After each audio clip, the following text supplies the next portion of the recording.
లోక్సభ ఎన్నికల్లో తెలంగాణ నుంచి మెజార్టీ స్థానాలు కైవసం చేసుకోవాలని భారతీయ జనతా పార్టీ జాతీయ నాయకత్వం లక్ష్యంగా పెట్టుకుంది. అందుకు అవసరమైన కార్యాచరణను కేంద్ర హోంమంత్రి అమిత్ షా పర్యవేక్షిస్తారని పార్టీ వర్గాలు తెలిపాయి. ఇందుకోసం ఆయన ఈ నెల 28న హైదరాబాద్ వచ్చి రాష్ట్ర పార్టీ ముఖ్య నేతలు, వివిధ నియోజకవర్గాల సీనియర్ నేతలతో సమావేశం కానున్నారు. ముందుగా నిర్ణయించిన షెడ్యూల్ ప్రకారం పార్టీ జాతీయ అధ్యక్షుడు జేపీ నడ్డా ఈ సమీక్షకు నిర్వహించాల్సింది. అయితే ఇటీవలి అసెంబ్లీ ఎన్నికల సందర్భంగా తలెత్తిన కొన్ని ఇబ్బందికర పరిణామాల నేపథ్యంలో ఎంపీ అభ్యర్థులను ప్రకటించే అంశాన్ని అమిత్ షా సమీక్షించనున్నారని బీజేపీ ముఖ్య నేత వెల్లడించారు. ఈసారి అభ్యర్థుల ఎంపిక పక్కాగా ఉండబోతోందని చెప్పారు. మరోవైపు ఎంపీ టికెట్ల కోసం పోటీ పడుతున్న కొంతమంది సీనియర్ నేతలు జాతీయ నాయకత్వానికి పరస్పరం కంప్లైంట్ చేసుకుంటున్నారు. ఇటీవల అసెంబ్లీ ఎన్నికల్లో కొంతమంది కాంగ్రెస్కు మద్దతుగా ప్రచారం చేశారని, అందువల్లే కొన్ని నియోజకవర్గాల్లో డిపాజిట్లు కూడా దక్కలేదని పేర్కొన్నారు. ఇందుకు సంబంధించిన ఆధారాలను వారి జాతీయ నాయకత్వానికి నివేదించారని కూడా సమాచారం. మొత్తం మీద దీనికి సంబంధించి మన అప్డేట్స్ మా స్పెషల్ కరెస్పాండెంట్ దేవిక నాటి తెలుసుకుందాం.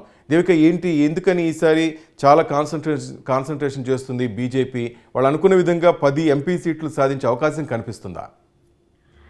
శ్రీనివాస్, మొన్నటి ఎన్నికల్లో, అసెంబ్లీ ఎన్నికల్లో తెలంగాణలో అంటే అధికారంలోకి రాకున్నా, ప్రధాన ప్రతిపక్షంగా నిలవకున్నా ఆశించిన ఓట్ షేర్ను 8 మంది ఎమ్మెల్యేలను అయితే భారతీయ జనతా పార్టీ గెలుచుకుంది. అయితే వాళ్ళకు కేంద్రంలో అధికారం కీలకము.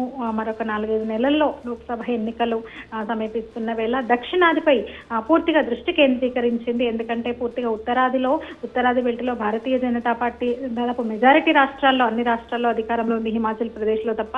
అయితే దక్షిణాదిలో ఉన్న ఒక్క కర్ణాటకను కూడా పార్టీ కోల్పోయిన పరిస్థితి, అధికారాన్ని కోల్పోయిన పరిస్థితి నేపథ్యంలో తెలంగాణలో ముందు నుంచి కూడా కిందటి ఎన్నికల్లో 4 ఎంపీలను ఆ పార్టీ గెలుచుకుంది. అంతకుముందు ఒకే ఒక ఎమ్మెల్యేని గెలుచుకున్నా సరే, తర్వాత వచ్చిన లోక్సభ ఎన్నికల్లో 4 ఎంపీలను గెలుచుకున్న పార్టీ ఈసారి అధికారం కోల్పోయినా సరే 8 మంది ఎమ్మెల్యేలను గెలిపించుకున్న స్థితిలో పార్టీ ఇక్కడ మెరుగైంది. అందువల్ల కనీసం 10 స్థానాలు గెలుచుకోగలమని అయితే అంచనా వేస్తోంది. మొన్న 2 రోజుల పాటు ఢిల్లీలో జరిగిన జాతీయ పదాధికారుల సమావేశంలో కూడా ముఖ్యంగా దక్షిణాదిపై కర్ణాటక, తమిళనాడు, కేరళ, తెలుగు రాష్ట్రాలు, తెలంగాణ, ఆంధ్ర మీద ఎక్కువ దృష్టి పెట్టాలి.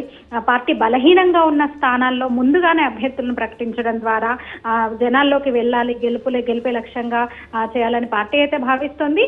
అందులో భాగంగా ఈ నెల అమిత్ షా, ఈ నెల 28న 2-3 రోజుల్లో ఆయన అమిత్ షా తెలంగాణకు రాబోతున్నారు. ఆ తర్వాత వరుసగా అగ్రనేతలు, నడ్డా సహా అగ్రనేతలు పూర్తిగా తెలంగాణలో లోక్సభ స్థానాలను, వీలైనన్ని స్థానాలను గెలుచుకునే అంశంపై దృష్టి సారించినట్టయితే తెలుస్తుంది. అలాగే వికసిత భారత్ సంకల్ప యాత్రలను కూడా పార్టీ చేపట్టింది జనవరి 26 వరకు. వాటికి సంబంధించి కూడా అంటే పూర్తిగా కేంద్ర ప్రభుత్వ పథకాలు జనాల్లోకి ఎలా వెళ్తున్నాయి, కేంద్రం ఏం చేసింది, ఆర్టికల్ 370 మొదలు మోదీ ప్రధాని అయిన నుంచి కూడా ఈ దాదాపు 9.5-10 ఏళ్లలో ఏం చేసింది ఈ దేశానికి వంటి విషయాలు కూడా వాటి మీద ఫోకస్ చేస్తున్నారు. ముఖ్యంగా ఎందుకంటే హ్యాట్రిక్ విజయం సాధించేది కేంద్రంలో ఇంకా ఎన్డీఏని మళ్ళీ తిరిగి అధికారంలోకి వచ్చే దిశగా పార్టీ అయితే, బీజేపీ అయితే ఇప్పటి నుంచే కసరత్తు అయితే చేస్తోంది.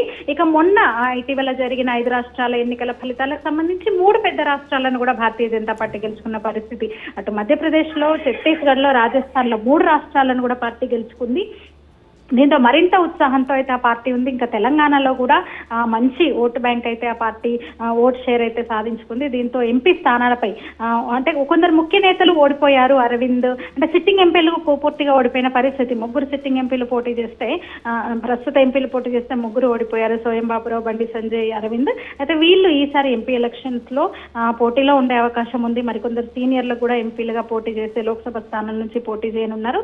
వీళ్ళందరినీ అంటే పూర్తిగా మోదీ మేనియా. గత ఎన్నికల్లో కూడా అసెంబ్లీలో ఆశించిన స్థానాలను, ఆశించిన ఫలితాలను సాధించలేకపోయినా 4 ఎంపీలను తెలంగాణ ఇచ్చింది. ఈసారి కూడా కనీసం 10 నుంచి 12 స్థానాల మీద అయితే మిషన్ 12 అని ఒక ఇదితోటి బీజేపీ అయితే ముందుకు వెళ్తున్న పరిస్థితి అయితే మనకు కనిపిస్తుంది శ్రీనివాస్.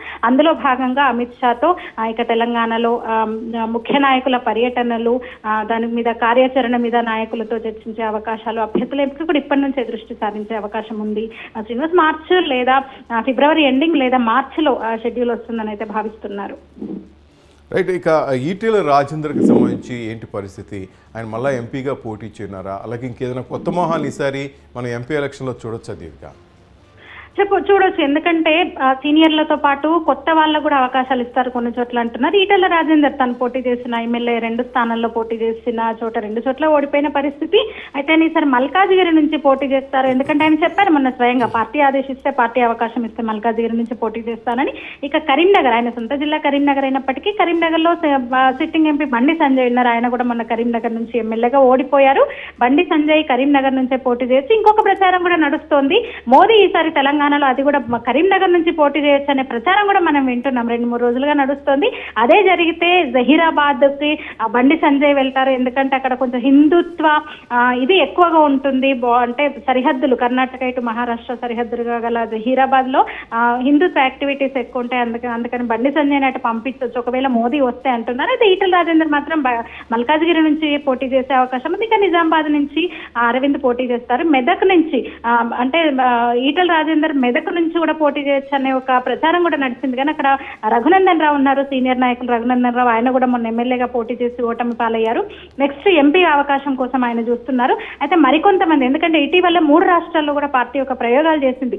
మధ్యప్రదేశ్, ఛత్తీస్గఢ్, రాజస్థాన్ లో పూర్తిగా రాజస్థాన్ లో అయితే మొదటిసారి గెలిచిన వ్యక్తిని సీఎం గా చేయడం ద్వారా పూర్తిగా కొత్త వాళ్ళకంటే హ్యాట్రిక్ సీఎంలు అటు ఛత్తీస్గఢ్ లో రమన్ సింగ్ అలాగే చౌహాన్ ఉన్నా కూడా కొత్త వాళ్ళకి ముఖ్యమంత్రిగా, అటు వసుంధరా రాజే, రాజస్థాన్ లో వసుంధరా రాజే గతంలో సీఎంలుగా చేసిన వాళ్ళు కొత్త వాళ్ళకు పూర్తిగా అవకాశాలు ఇచ్చింది.